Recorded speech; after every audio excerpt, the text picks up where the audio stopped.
यहां पे आप पार्टनरशिप फाइनल अकाउंट्स का पेज नंबर 60 प्रैक्टिकल नंबर 8 को समझोगे। अगर आप चाहते हो कि आपका फाइनल अकाउंट्स का सम हमेशा फर्स्ट अटेम्प्ट में करेक्ट अमाउंट से टैली हो जाए, तो जो स्टेप्स मैं बताऊंगा उन स्टेप्स को आपको फॉलो करना है। ये समझ में आ गया? तो फर्स्ट स्टेप है कि आपको पूरे क्वेश्चन को अच्छे से रीड करना है, जो 3 पार्ट्स में डिवाइड है, जिसके फर्स्ट पार्ट में ट्रायल बैलेंस के ऊपर इंफॉर्मेशन गिवन है, उसे आपको रीड करना है, जिसमें पार्टनर्स का नाम, पार्टनर्स का प्रॉफिट शेयरिंग रेशियो, सम में क्या प्रिपेयर करना है और फाइनेंशियल ईयर का एंड डेट गिवन होगा। यह समझ में आ गया? तो इंफॉर्मेशन को रीड करते हैं। Nana and Nani are partners in a partnership firm sharing profits and losses equally. You are required to give effects of adjustments in profit and loss account and balance sheet with the help of following information.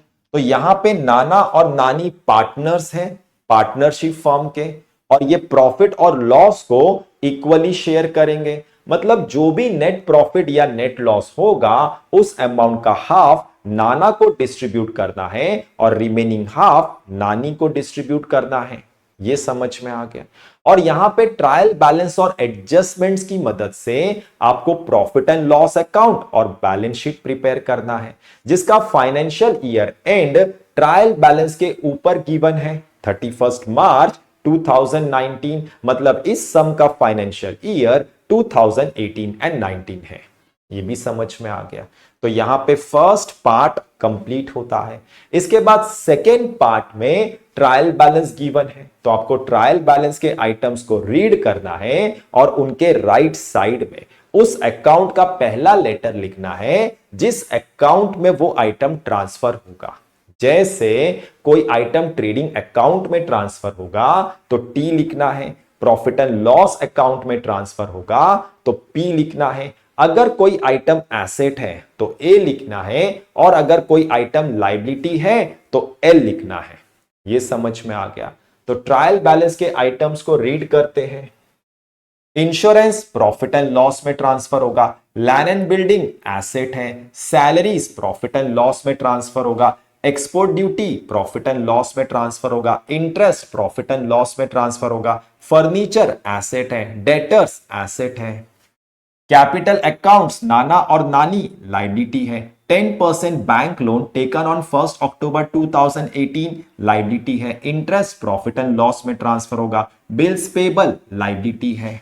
ये समझ में आ गया? तो यहां पे second part complete होता है। इसके बाद थर्ड पार्ट में एडजस्टमेंट्स गिवन है, तो आपको एडजस्टमेंट्स को रीड करना है और उनके इफेक्ट्स को लिखना है, और जिस एडजस्टमेंट के इफेक्ट को ट्रायल बैलेंस के किसी आइटम में एडजस्ट करना है उस आइटम के लेफ्ट साइड में उस एडजस्टमेंट का नंबर लिखना है। यह समझ में आ गया? और अगर ट्रायल बैलेंस के किसी आइटम में कोई हिडन एडजस्टमेंट है तो उस आइटम के यहां पे एच लिखना है। यह भी समझ में आ गया? तो एडजस्टमेंट्स को रीड करते हैं।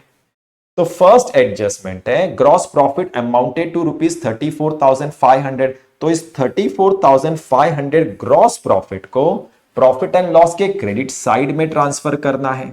यह समझ में आ गया? इसके बाद सेकेंड एडजस्टमेंट है insurance paid for 15 months with effect from 1 अप्रैल 2018। मतलब 1 अप्रैल 2018 को फर्म ने 15 मंथ्स का इंश्योरेंस प्रीमियम पेड किया है। यह समझ में आ गया? लेकिन इस पूरे फाइनेंशियल ईयर में फर्म को इंश्योरेंस कंपनी से सिर्फ 12 मंथ्स का ही बेनिफिट मिला है। 1 अप्रैल 2018 से लेकर 31 मार्च 2019 तक, मतलब 3 मंथ्स का इंश्योरेंस प्रीमियम प्रीपेड है। यह भी समझ में आ गया? अब 3 मंथ्स का कितना इंश्योरेंस प्रीमियम प्रीपेड है उसे समझो। देखो, फर्म ने टोटल 15,000 इंश्योरेंस प्रीमियम पे किया है 15 मंथ्स के लिए। तो अगर आप 15,000 को 15 से डिवाइड करते हो तो आपको 1 मंथ का इंश्योरेंस प्रीमियम मिलेगा 1,000। अब आपको उस 1,000 को 3 से मल्टीप्लाई करना है तो आपको 3 मंथ्स का प्रीपेड इंश्योरेंस प्रीमियम मिलेगा 3,000। यह समझ में आ गया? तो इस 3,000 प्रीपेड इंश्योरेंस का एक इफेक्ट इंश्योरेंस के अमाउंट में से लेस करना है और सेकेंड इफेक्ट एसेट्स में ट्रांसफर करना है। तो आपको इंश्योरेंस के लेफ्ट साइड में नंबर 2 लिखना है यहां पे। इसके बाद थर्ड एडजस्टमेंट है depreciate land and building at 10% per annum and furniture eight 5% per annum. तो इस 10% पर एनम और 5% per annum depreciation on land and building और फर्नीचर का एक इफेक्ट लैंड एंड बिल्डिंग और फर्नीचर के अमाउंट में से लेस करना है और second effect profit and loss के डेबिट साइड में ट्रांसफर करना है। तो आपको लैंड एंड बिल्डिंग और फर्नीचर के लेफ्ट साइड में नंबर 3 लिखना है यहां पे और यहां पे। ये समझ में आ गया।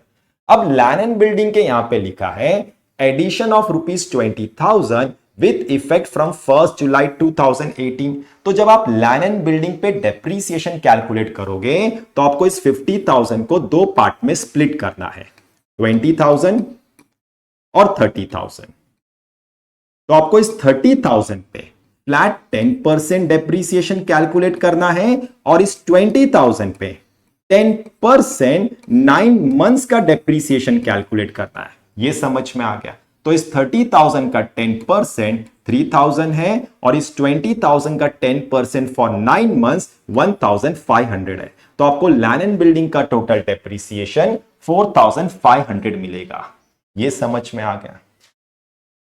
इसके बाद फोर्थ एडजस्टमेंट है write off ₹1,000 for bad debts and maintain RDD at 5% on sundry debtors. तो इस 1,000 बैड डेट्स और 5% आरडीडी ऑन सन्ड्री डेटर्स का एक इफेक्ट डेटर्स के अमाउंट में से लेस करना है और second effect profit and loss के डेबिट साइड में ट्रांसफर करना है। तो आपको डेटर्स के लेफ्ट साइड में नंबर 4 लिखना है यहां पे। इसके बाद लास्ट एडजस्टमेंट है closing stock is valued at ₹34,500। तो इस 34,500 क्लोजिंग स्टॉक को एसेट्स में ट्रांसफर करना है। यह समझ में आ गया। अब इस 10% बैंक लोन टेकन ऑन 1 अक्टूबर 2018 को समझो। देखो फर्म ने 1 अक्टूबर 2018 को बैंक से 30,000 का लोन लिया है 10% पर एनम के रेट ऑफ इंटरेस्ट पे।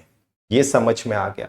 तो इस पूरे फाइनेंशियल ईयर में इस 10% बैंक लोन पे 6 मंथ्स का इंटरेस्ट इनकर्ड हुआ है 1 अक्टूबर 2018 से लेकर 31 मार्च 2019 तक। ये समझ में आ गया। तो आपको इस 30,000 पे 10% 6 मंथ्स का इंटरेस्ट कैलकुलेट करना है तो आपको मिलेगा 1,500। ये भी समझ में आ गया। अब आपको इस 10% बैंक लोन के ऑपोजिट साइड में चेक करना है क्या कोई इंटरेस्ट ऑन बैंक लोन का अमाउंट तो नहीं गिवन है। अगर कोई इंटरेस्ट ऑन बैंक लोन का अमाउंट गिवन है तो उस अमाउंट को इस 1,500 में से लेस करना है और जो बैलेंस अमाउंट मिलेगा वो इस ईयर का outstanding interest on bank loan होगा। ये समझ में आ गया।